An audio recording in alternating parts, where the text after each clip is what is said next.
Hello, and welcome. You're listening to the Doctoring Podcast, a simple, calm space where we talk about caring for our parents and helping them live safely and independently.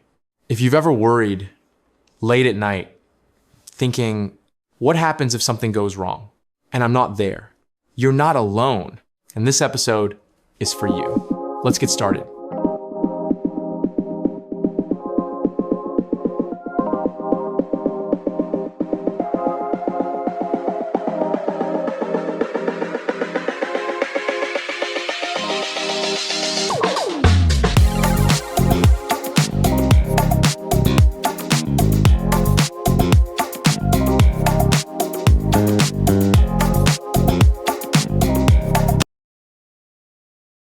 I think every adult kid out there who's living miles away from their parents, especially if they're aging, gets haunted by that late night worry.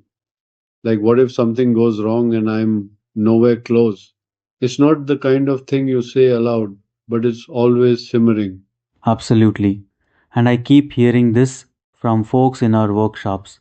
People don't always talk about it, but you can hear it, especially if their parent lives alone. The distance just kind of amplifies everything, doesn't it? It's wild how those thoughts show up at the worst possible hour, right? But I guess the big realization is you can't control when emergencies happen. What you can control is how ready you are, and honestly, that shift changes the whole equation. There's this huge sense of relief, even just knowing you've done what you can ahead of time. I've seen families go from paralyzed to confident just because they've got a plan in place, nothing fancy, just basic readiness. That's the thing. So many folks think emergencies are these rare, once in a decade events. But if you look at the stats for seniors, falls, confusion, sudden health changes, they are surprisingly frequent. For sure, and it's not always dramatic. Sometimes it's just a dizzy spell or a wrong medication. But those small moments can spiral quickly, and that's when every second really does count. I've seen it firsthand, and it's eye opening. Exactly.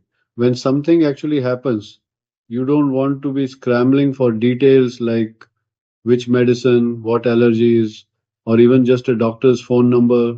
That first hour can make a huge difference. I always say planning ahead isn't just paperwork, it's actually a form of caring. If you can shave even 5 minutes of your reaction time, it can completely change the outcome. Let's make it tangible for folks. Start with just one thing, a basic emergency plan. No need for a thick binder or complicated spreadsheets, just a single clear document everyone can understand. Agreed. Include stuff like medical history, current meds, allergies, doctor's numbers, insurance info, even tiny details like where the spare keys are or which neighbor has a backup set. Those are lifesavers in the moment.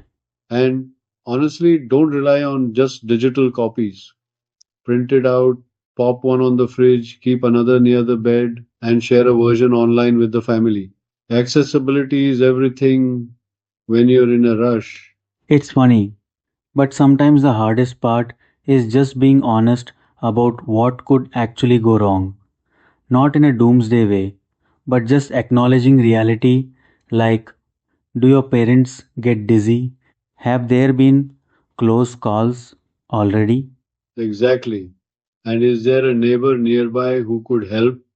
If mom locked herself out, who has a spare key? Walking through possible scenarios might feel strange, but it's incredibly helpful. I recommend families do a little practice run, pretend there's an emergency, and talk step by step. Who do you call first? Where do you find the medicine list? Most people spot all sorts of gaps they never thought about before. You know what gets overlooked?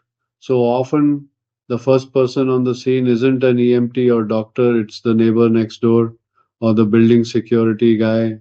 Those people can buy you precious minutes before help arrives. I've seen that over and over. Sometimes it's just a neighbor who hears a noise or a friend who checks in. Those first 10 minutes can mean the world. Building that local support circle is underrated, but so important. The crazy part is, even with a plan, when the phone rings with bad news, your mind just blanks, especially if you're not physically there. That's where having a checklist or written protocol makes all the difference. Totally. It takes the guesswork out and lets you just follow the steps. Call this person, do this next, then that. It's not about being robotic, it just means you can stay calm enough to think straight even when you're scared. Switching gears a bit, let's talk tech. There's so much out there, but honestly, the simple stuff works best. A basic SOS button, a watch with fall detection, two-way calling. But if your parent hates wearing it, it's useless. Exactly. And forcing tech never works. You got to find what they're comfortable with, introduce it gently, and maybe do a little practice together. Tech only helps if it actually fits into their daily routine. Wrapping this up, I really believe emergency preparedness isn't some huge, complicated project. It's just consistent small steps done before you ever need them. That's the heart of it. The payoff isn't just safety, it's peace of mind. You sleep better, your parents feel safer, and everyone's just a little less on edge. That's a win all around. If you're listening and feeling overwhelmed, just pick one thing to start. Even a tiny step matters. And remember, being ready is one of the greatest gifts you can give your family. Couldn't agree more. Stay safe, stay connected, and take care of each other. That's what matters at the end of the day. Thanks for spending time with us today. We hope this helped you feel a little more prepared and a little more at ease. For more simple tools and guidance for elder safety, visit www.doctoring.health. Stay safe. Stay connected. Together, we've got this. See you next time.